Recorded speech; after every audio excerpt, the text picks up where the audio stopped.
दोस्तों, ये 1917 की बात है। इराक के पहाड़ों में बरतानवी जनरल स्टैनली मॉवदे का एक चरवाहे से सामना हुआ। जनरल चरवाहे की तरफ मुतवज्जे हुए और अपने मुतरजम से कहा, इनसे कह दो कि जनरल तुम्हें 1 पाउंड देगा, बदले में तुम्हें अपने कुत्ते को ज़िबा करना होगा। कुत्ता चरवाहे के लिए बहुत अहम होता है। ये उसकी बकरियां चराता है, दूर गए रेवड़ को वापस लाता है, दरिंदों के हमलों से रेवड़ की हिफाजत करता है। लेकिन पाउंड की मालियत तो आधा रेवड़ से भी ज्यादा बनती है। चरवाहे ने यह सोचा, उसके चेहरे पर मुस्कुराहट फैल गई। वो कुत्ता पकड़ लाया और जनरल के कदमों में ज़िबा कर दिया। जनरल ने चरवाहे से कहा, अगर तुम इसकी खाल भी उतार दो तो मैं तुम्हें 1 और पाउंड देने को तैयार हूं। चरवाहे ने खुशी खुशी कुत्ते की खाल भी उतार दी।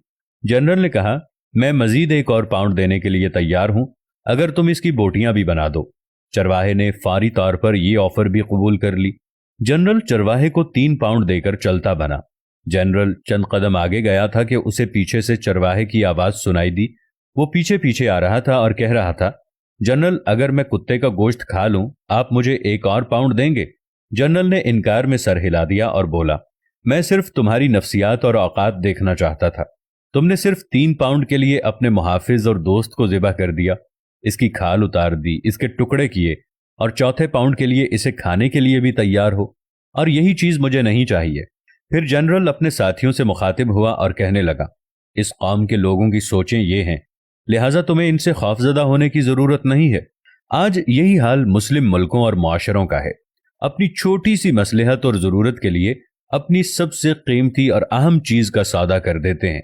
और ये वो हथियार है जिसे हर इस्तेमार, हर काबिज, हर शातिर दुश्मन हमारे खिलाफ इस्तेमाल करता रहा है। इसी के जरिए इसने हुकूमत की है और इसी के जरिए मुल्कों को लूटा है। आज हमारे दरमियान, हमारे मुल्कों में कितने ही ऐसे चरवाहे हैं जो न सिर्फ कुत्ते का गोश्त खाने के लिए तैयार हैं, बल्कि अपने हमवतन भाइयों का गोश्त खा रहे हैं और चंद टकों के एवज अपना वतन बेच रहे हैं। ये वाकया डॉक्टर अली अलवर्दी की अरबी किताब लम्हातुल इज्तिमाइया मिन तारीखिल इराक से लिया गया है, लेकिन मौजूदा हालात पर बिल्कुल फिट बैठता है। कुत्तों की दौड़ के मुकाबले में एक मर्तबा एक चीते को शामिल किया गया, लेकिन ताज्जुब की बात यह है कि जब मुकाबला शुरू हुआ तो चीता अपनी जगह से हिला तक नहीं और कुत्ते अपनी पूरी कुव्वत के साथ मुकाबला जीतने की कोशिश करते रहे। चीता खामोशी से देखता रहा। जब मालिक से पूछा गया कि चीते ने मुकाबले में शिरकत क्यों नहीं की, तो उसने दिलचस्प जवाब दिया। कहने लगा, कभी कभी खुद को बेहतरीन साबित करना दरअसल अपनी ही तौहीन होती है। हर जगह खुद को साबित करने की जरूरत नहीं होती। बाज लोगों के सामने खामोश रहना ही बेहतरीन जवाब होता है। कुत्तों के साथ कुत्ते दौड़ते हैं, शेर और चीते नहीं। इसलिए हमें अगर खुद पर यकीन हो कि हम बेहतरीन हैं, तो इसके लिए जरूरी नहीं कि हम खुद को साबित करने के लिए कुत्तों के साथ मुकाबला कर लें, बल्कि चुप रह लें। इसलिए हम हर बात का जवाब नहीं देते। कुत्ते समझते हैं हमें मुकाबला करना नहीं आता।